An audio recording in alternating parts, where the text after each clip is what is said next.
Brass Jacks presents.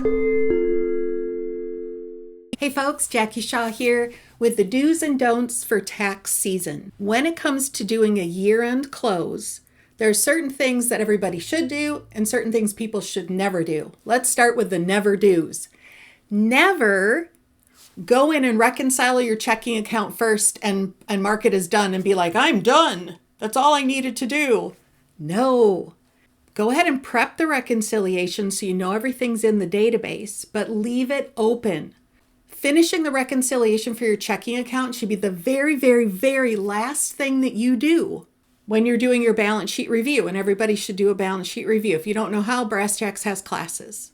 So the thing you should never do is pop in on the second or third of the month of January and be like, I'm reconciling the checking, done, I'm all good. Very bad plan. There are often times when we have to undo reconciliations and redo them. And you're even worse off if you reconcile January and then rush to reconcile February on the 2nd of February and you still haven't finished your year-end close, because now we have to undo 2 months.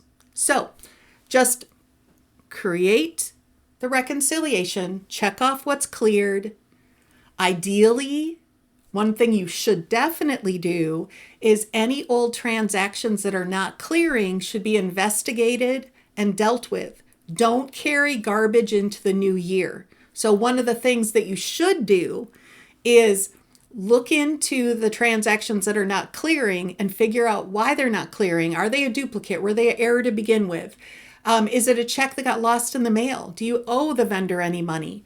Are there old paychecks that you need to really give the employees new replacement checks? And there's systems for all of this, because if you have old aging ickiness in your checking account that's from like 2 years ago, you can't just delete it. You can't just void it. You have to know how to do reversing entries. So that's one of the to-dos. You should investigate all uncleared transactions so they're not pushed into the new year, because then the period should be locked. And once the taxes are started, now you can't make changes to the past. You have to leave it as is and do reversing entries in the new year.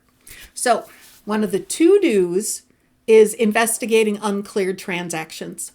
The other thing that you should do is create a tie-out sheet for all your credit card accounts, because generally credit cards do not have a statement that ends on the last day of the month, right? Maybe it ends on the 5th or the 20th, whatever.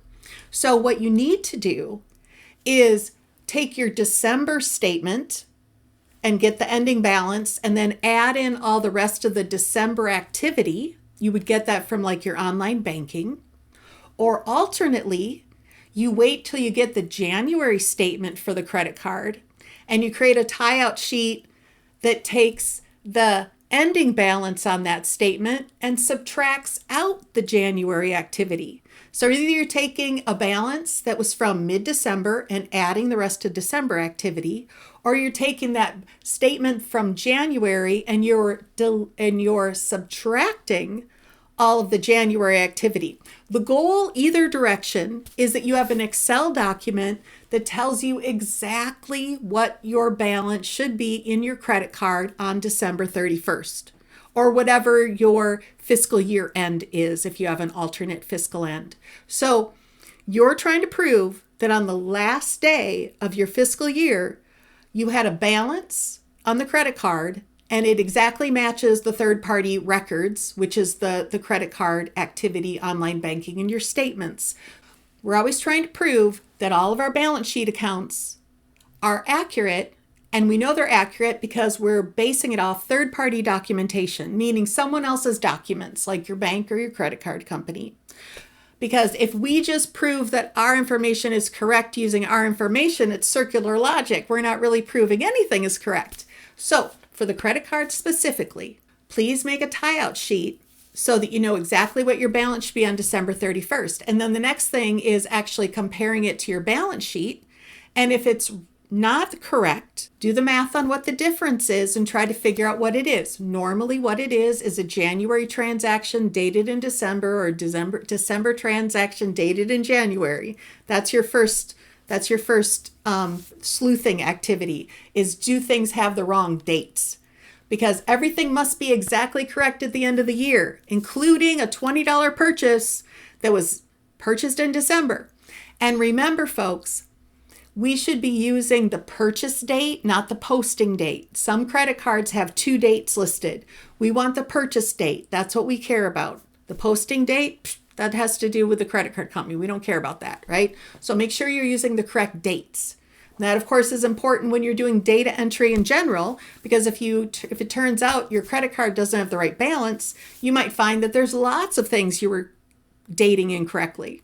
So this might be a lesson in how to date things correctly in your database. Anyway, the do's and don'ts of year-end close. Do not reconcile your credit card first and then think you're done. Prep it, save it for last. Do make sure that you deal with all the uncleared stuff and figure out what's going on and get that stuff cleaned out before the taxes are done. And also do create a credit card tie-out sheet that proves what your balance should be as of the last day of your fiscal year, because you won't have a bank statement or a credit card statement that gives you that number like you do with the checking account. Okay, happy year-end closings, people.